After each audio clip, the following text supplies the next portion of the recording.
Make yourself at home on our channel. As Dave Mustaine in the annals of metal. The metal community is rocked by this shocking revelation, which serves as a direct critique of the life and work of an icon whose fame outstrips his talent. For a long time, Mustaine, the blazing genius behind Megadeth and Metallica's original lead guitarist, has been both beloved and hated. Mustaine is brought to life through Araya's descriptions, which reveal the inner struggles and conflicts that have molded his eventful life. Since they were both early thrash metal bands, Slayer and Megadeth's relationship was constantly competitive and oftentimes strained. Although King of Slayer was notorious for publicly criticizing Mustaine, it was often the case that Mustaine's intricate arrangements and egocentric nature clashed with Slayer's unrelenting aggression and simple approach to music. Innumerable tours and festival lineups included Slayer and Megadeth performing together. Behind the scenes, Mustaine's co-workers frequently resented his dogged pursuit of metal pioneer recognition. The behavior of Mustaine became more intolerable to Araya, who placed a premium on professionalism and friendship. The conflicts did not always boil over into full-blown violence, but they did gradually widen the gap. Even before Megadeth, Mustaine had a checkered past. The notorious split that occurred when he left Metallica in 1983 is still spoken about today. Mustaine was abruptly let go and replaced by Kirk Hammett after being fired for his unpredictable conduct and drug usage. It was a scar that Mustaine would never get over. Imagine this: a talented and ambitious young guitarist, apparently heartbroken, seated on a bus heading back to California. Mustaine formed Megadeth, Metallica's archrival, as a means of releasing his pent-up rage and feelings of betrayal. However, the aftermath of his dismissal continued. Accusations, angry interviews, and barely concealed jabs characterized his decades-long public battle with Metallica. Mustaine frequently accused Lars Ulrich and James Hetfield of ignoring his early contributions to Metallica's sound and attacked them for it. Despite making amends for the Big Four performances in the 2010s, Mustaine and his ex-bandmates still had a strained relationship. Because of his aggressive personality, Mustaine had a steady stream of musicians within his own band. Many Megadeth members, including Mustaine, left due to his controlling mentality and obsession with perfection, which caused dozens of members to come and go throughout the years. David Ellefson was Mustaine's longest-serving bandmate and bassist, and their relationship was especially troubled. Their onstage chemistry was evident, but Mustaine's demand for control caused tension in their offstage relationship.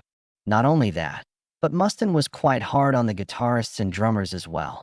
His zeal with reaching artistic excellence drove his bandmates to their boundaries and beyond.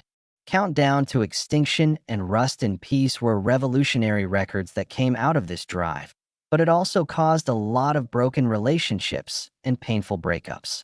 The conflicts that Dave Mustaine fought weren't limited to his band. They spread, sparking rivalries that would go down in metal history as some of its most intense.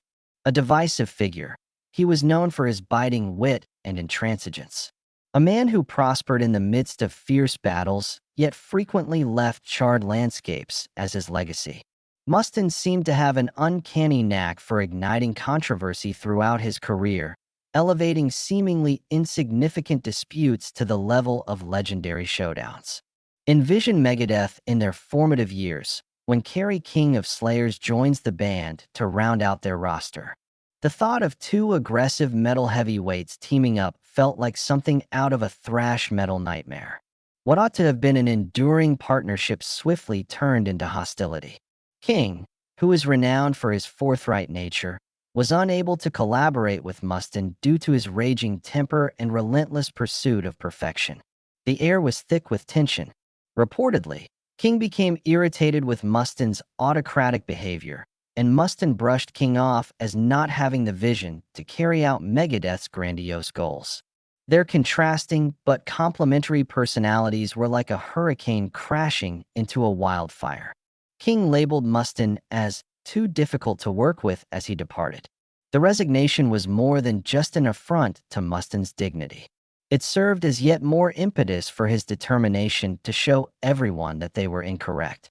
Occasionally tossing jabs in interviews, this enmity simmered for years. Even though Megadeth and Slayer frequently performed together, the thrash scene was known for its intense competition into the feud between King and Mustaine. A violent subgenre whose members' inflated sense of self-importance vastly outweighed the divisions they sow. When it came to Mustaine's character, Axl Rose was more like a hurricane. When two of rock's most volatile personalities went on a paired tour in the late 18th or early 1919, it was sure to be a disaster. Mustaine, whose fiery personality and quick wit made him just as erratic as Rose, was an unexpected fit for Rose's notoriously explosive temper and erratic conduct. Their conversations were filled with tension behind the scenes. Mustaine, who never shied away from voicing his viewpoint, and Rose had many heated arguments on the band's notoriously wild live shows. Despite his personal troubles, Mustaine took pleasure in his professionalism, and he was enraged by Rose's infamous habit of arriving late to concerts or departing the stage suddenly. Their arguments were about more than just their differences of opinion. They made it into the public eye, which stoked interest and conjecture among fans. It was a spectacular show for the spectators. Two legendary rockers locked in an unyielding ego clash rather than a guitar battle. Unlike Mustaine's confrontations with Metallica, which were marked by open antagonism, their feud served to demonstrate his intolerance for what he perceived as unprofessional conduct, even within a genre that was founded on defiance. Nothing compares to Mustaine's decades-long conflict with Metallica's Lars Ulrich.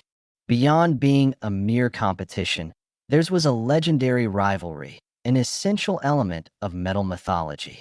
For years, Mustaine carried the scars of Metallica's 1983 firing, which they handled with little grace.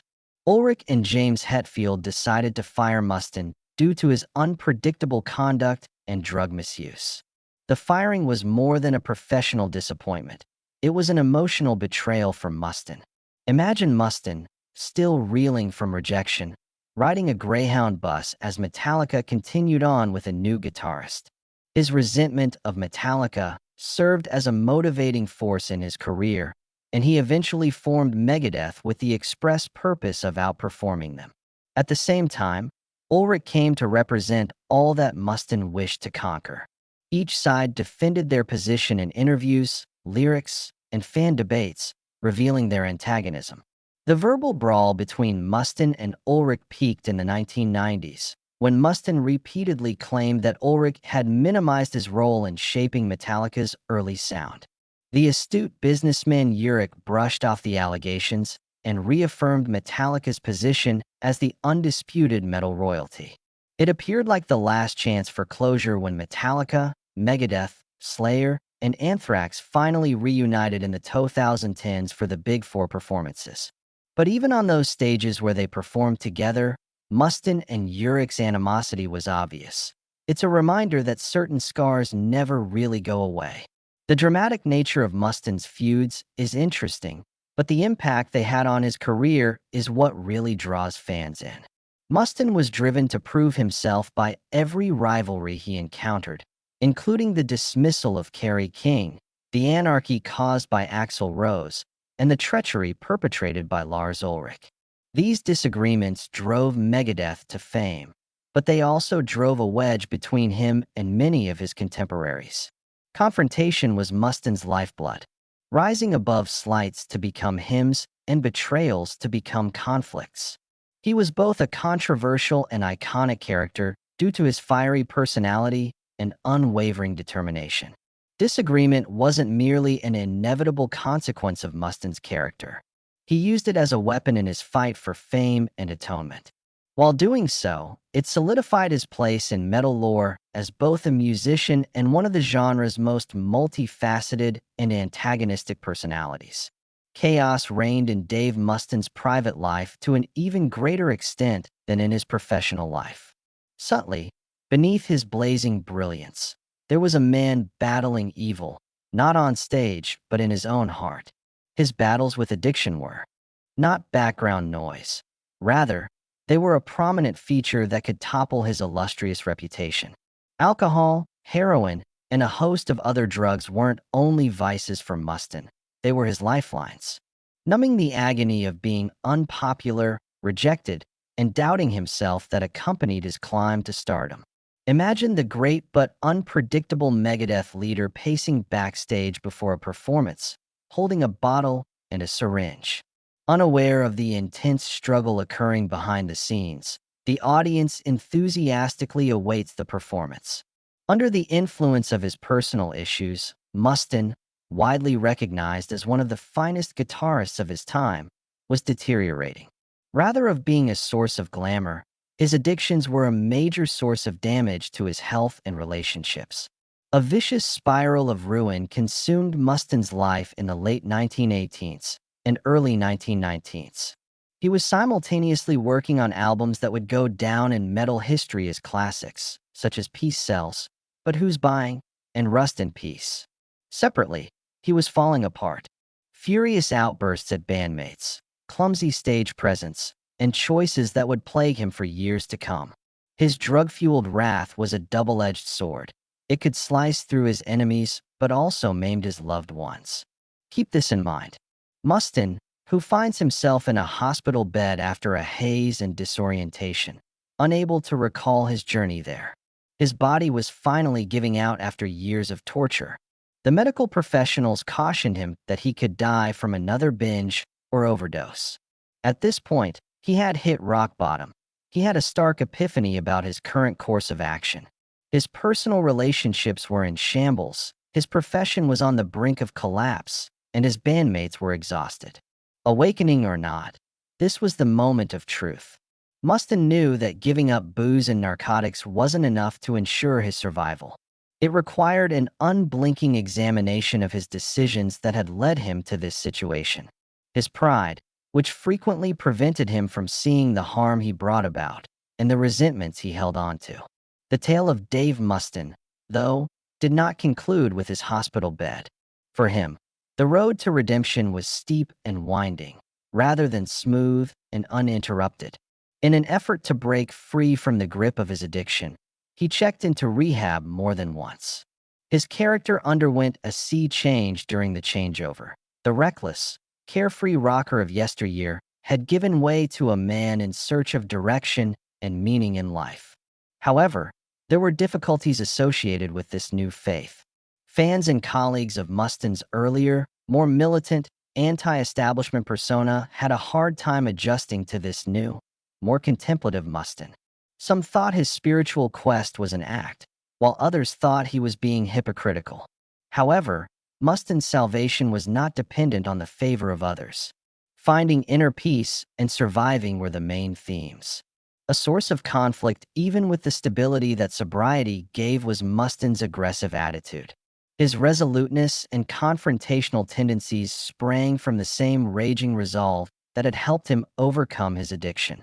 Redeeming himself wasn't about starting over, but rather about navigating the tension between his past and his future self. Unfiltered, unabashed, and genuine, Mustaine's music mirrored his journey through it all. He let his problems show on albums like United Abominations and The System Has Failed, which skillfully combined fury with atonement and struck a chord with listeners. After years of anarchy, he was able to mend broken relationships and reassert his legacy through his sobriety. The story of Dave Mustaine's fight against addiction is an inspiration in and of itself, but it is also a cautionary tale. He always managed to get back up after falling. He transformed his suffering into strength and his setbacks into opportunities for growth. His redemption and journey weren't without controversy or perfection, but they were unmistakably human. Just a friendly reminder that even the most powerful musicians are, deep down, ordinary folks like you and me, searching for our place in the world. With its ups and downs, confusion and clarity, his journey is a compelling tale of salvation. A story that shows you may change your legacy at any time. Mustaine is still one of the most important people in metal, despite all his struggles, both inside and outside the band. Although his talent as a guitarist and songwriter cannot be denied, his legacy is marked by contradictions, a combination of brilliance and volatility, and a victory shrouded in controversy. The discoveries made by Tamar further illuminate the man whose career has been defined by the schisms and feuds, adding depth to this already intricate portrayal. Finally, the narrative of Dave Mustaine is about overcoming adversity and perseverance. His life story, which is characterized by conflicts, addiction, and eventual redemption, shows that even the most famous musicians are just like the rest of us, flawed and influenced by their mistakes just as much as their talents.